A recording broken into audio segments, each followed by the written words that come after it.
This podcast is brought to you by Carvana. Carvana makes car selling fast and easy from start to finish. Enter your license plate or VIN and get a real offer in seconds, down to the penny. If you accept, Carvana will come pick up your car from your driveway. Or you can drop it off at one of our car vending machines. Either way, you get paid instantly.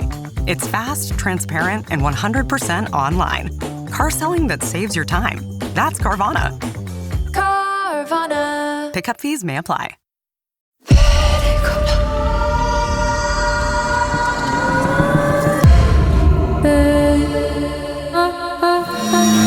ராகவில் இது மர்ம தேசம். சொல்லுங்க, அதுக்கப்புறம் என்ன நடந்துச்சு? அப்ப வேற நான் தனியா வேற இருக்கேன். எனக்கு ஆக்சுவலி ரொம்ப பயமாயிடுச்சு. அப்புறம் யூசுவல் மந்திரத்தெல்லாம் சொல்லிட்டு தூங்கிட்டேன். கொஞ்சம் பேட் ட்ரீம் இருந்துச்சு, அவ்வளவுதான். ஆனா இந்த இன்சிடென்ட்க்கு அப்புறம் எனக்கு வந்து ரொம்ப ஓவரா சென்ஸ் பண்ண ஆரம்பிச்சிருச்சு. அது நான் ஏதோ ரொம்ப கஷ்டா பண்ணிட்ட மாதிரி. எப்படின்னா, யூஸ்வலி எப்பயாச்சும் இந்த 10 o'clock 11 o'clockலாம் நம்ம வாஷ்ரூம் எல்லாம் போறப்ப எங்களோட தான் வெளியே இருக்கும்ல, ஸோ அந்த மாதிரிலாம் போறப்ப எங்களுக்கு அந்த முடி தூக்குறது, அந்த யாரோ பக்கத்துல நிக்கிற சென்சேஷன், அந்த மாதிரிலாம் எனக்கு இருக்கும். பட் இது வந்து 8 o'clock சம்திங்லாம் நான் வெளியே போனாலே, அந்த கனிலாம் இல்லாம அந்த மாதிரி ஏதாச்சும் போறனாலே அந்த மாதிரி எனக்கு முடி தூக்கிரும். அந்த கையில முடியெல்லாம் சிலுக்கிறது, அந்த மாதிரி ஆயிரும். அப்புறம் எனக்கு தெரிஞ்சிருச்சு, இது என்னடா ரொம்ப ஃப்ரீக்வெண்டா நடக்குது. நம்மளுக்கு லைக் எப்பயாச்சும் நடக்கும் அந்த மாதிரிதான், பட் இப்ப ரொம்ப ஃப்ரீக்வெண்டா நடக்குது. எனக்கு தெரிஞ்சிச்சு, நம்ம இந்த மாதிரி செஞ்சதுதான், நம்ம பேசாம அடக்கியே வாசிச்சிருப்போம். அப்புறம் நம்ம அடக்கி வாசிச்சிருந்தா கூட அது நோண்டி இருக்காது. இப்ப நம்மளே தேவையில்லாம இத நம்ம கிரியேட் பண்ணிக்கிட்டோன்னு. அதுக்கப்புறம் வந்து ஒன் டே நான் வந்து நம்மளோட வெளியே தானே இருக்கோம். அப்ப நான் துணி துவைக்கிறதுக்கு நான் தேவையில்லாம கொஞ்சம் சீக்கிரம் துவைச்சிருக்கலாம். ஒரு 10 o'clock போஸ் தான் போனேன் நைட். அப்ப எங்களோட வாஷ்ரூம்லயும் யாருமே இல்லை. அப்ப எல்லாருமே ஈவினிங் அந்த மாதிரி தான் துவைப்பாங்க. நான் வந்து அன்னைக்கு கொஞ்சம் லேட் ஆயிடுச்சு நாங்க துணி துவைக்கிறதுக்கு சொல்லிட்டு. அப்ப என்னோட க்ளோத்ஸ் வாஷ் பண்ணிட்டு இருக்கேன். அப்ப எப்போதும் போல நான் ஓம் சாய்ராம் சொல்லிட்டு துவைச்சிட்டு இருக்கேன். ஏன்னா நம்ம வாஷ்ரூம்ல எல்லாம் கொஞ்சம் நம்மளுக்கு ஃபீல் பண்ணோம். இதெல்லாம் வந்து நார்மல் தான், நிறைய பேருக்கு இந்த மாதிரி ஃபீல் பண்ற மாதிரி இருக்கும், அந்த மாதிரிலாம் சொல்லுவாங்கன்னா. அப்ப துணி துவைச்சிட்டே இருக்கேன். நீங்க நம்புறீங்களோ இல்லையோ, நான் வந்து என் பின்னாடி ஒரு உருவம் நிக்குது. லைக் ஃபியூ செகண்ட்ஸ் தான் நான் பார்த்தேன். இதுதான் நான் ஃபர்ஸ்ட் டைமா அது பார்த்தது. எப்படி இருந்துச்சு? எஸ், என் பின்னாடி தான் நிக்குது. எக்ஸாக்ட்லி என் பின்னாடி தான். ஆனா நான் வந்து எப்படி பார்த்தேன்னா, என் மின்னுக்கு அந்த கண்ணாடி இருக்கும், நாங்க துணி துவைக்கிற அந்த சிங்கி. அப்ப அந்த மின்னுக்கு கண்ணாடி இருக்கும். ஸோ கண்ணாடியில வந்து அந்த பிளாக் உருவம் வந்து எனக்கு தெரியுது. அது எப்படி இருக்குன்னா, என்னை விட டாலா இருந்துச்சு. ஃபேஸ்லாம் தெரியல, லாங் ஹேர் அப்படி பிளாக்கா இருக்கு.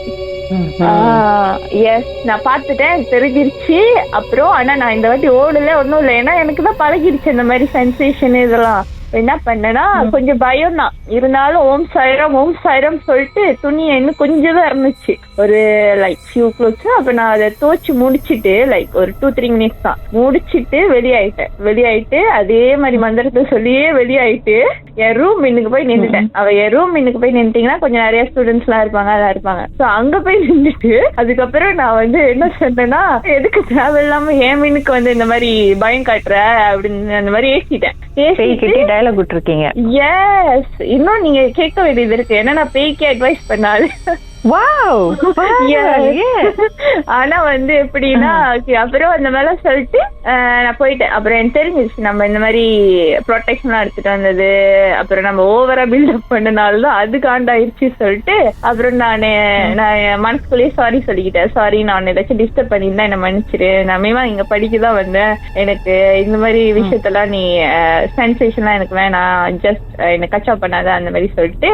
நான் இந்த கனி வந்து நான் வந்து லெமன் ஜூஸ் செஞ்சு குடுக்கலான்னு தான் கொண்டு வந்தேன். அப்படி இப்படின்னு ஸ்கேம் பண்ணிருக்கலாம்ல நீங்க?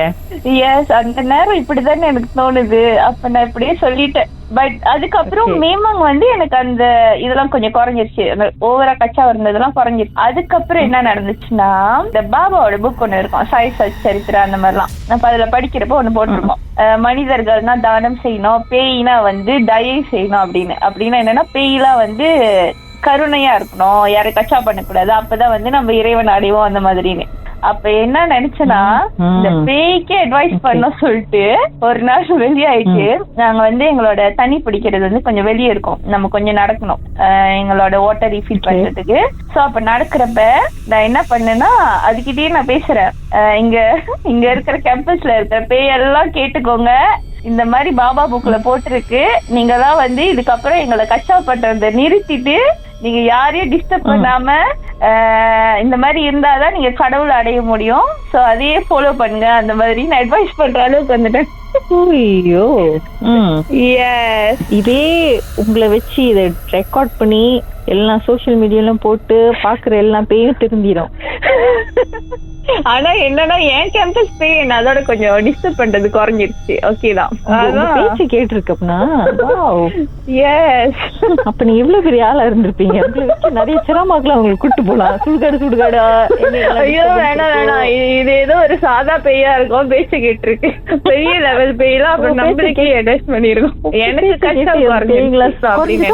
அதுக்கப்புறம் ஓகே கேம்பஸ் லைஃபே முடிஞ்சிருச்சு. சரி கேம்பஸ் லைஃப் தான் முடிஞ்சிருச்சு, இதோட வாழ்க்கை நம்ம பாத்துட்டு போலான்னு பார்த்தா அதுக்கப்புறம் வேலைக்கு போனேன். வேலைக்கு போயிட்டோன்னே என் வீட்டை விட கொஞ்சம் ஃபாரா இருந்துச்சு. சோ நான் வந்து ஒரு வீட்டுல தங்கியிருந்தேன். பாட்டுக்கு அப்புறம் அங்க போய் என்ன நடந்துச்சுன்னு பாப்போம்.